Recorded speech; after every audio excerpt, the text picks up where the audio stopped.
My grandmother left me everything in her will, so my family tried to have me declared insane. Grandma Rose died on a Tuesday. By Thursday, my entire family had transformed into grief-stricken angels of mercy. Suddenly, everyone remembered how much they'd loved her, the same woman they'd dumped in a nursing home and visited twice a year. I was 23, fresh out of college, drowning in student loans. I'd spent every weekend with Grandma for the past 5 years, playing cards and listening to her stories about running her textile business back when women weren't supposed to own anything. She was sharp as a tack until the end, despite what my family would later claim. The will reading was a bloodbath. My Aunt Linda nearly fainted when the lawyer announced I'd inherited everything. The house, the business, the investments. We're talking $2.3 million.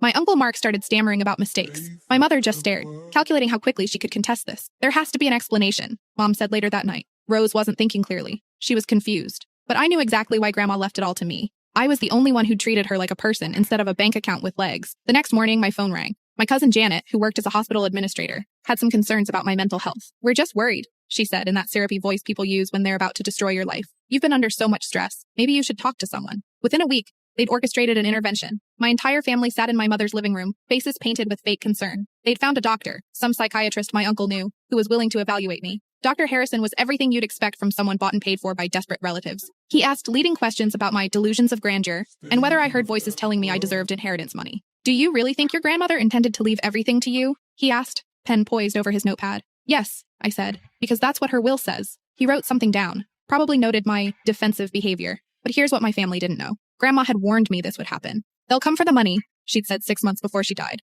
"They'll try to say you're crazy or I was senile. That's why I'm recording this." She'd made a video, fully lucid, dated, with her lawyer present, explaining every decision. She detailed my family's neglect, their constant requests for loans they never repaid, and why she trusted only me with her legacy. I also had something else they didn't expect. 5 years of phone records proving I was the only family member who called regularly, bank statements showing I'd never asked for money, and testimony from her doctors confirming her mental capacity right up until her death. The competency hearing was scheduled for a Friday. My family showed up in black, still playing the grieving relatives card. Dr. Harrison presented his evidence of my supposed mental instability. Then my lawyer played Grandma's video. "If you're watching this," she began, "it means my vultures of a family are trying to steal from the one person who actually loved me." For 12 minutes, she methodically destroyed each family member's character. She mentioned my aunt's gambling problem, my uncle's affair, my mother's shopping addiction, all funded by emergency loans from Grandma's account. The judge looked disgusted. "This court finds no evidence of mental incapacity in the beneficiary," he ruled. Case dismissed. As my family filed out, my mother grabbed my arm. "You'll never be part of this family again," she hissed. I smiled.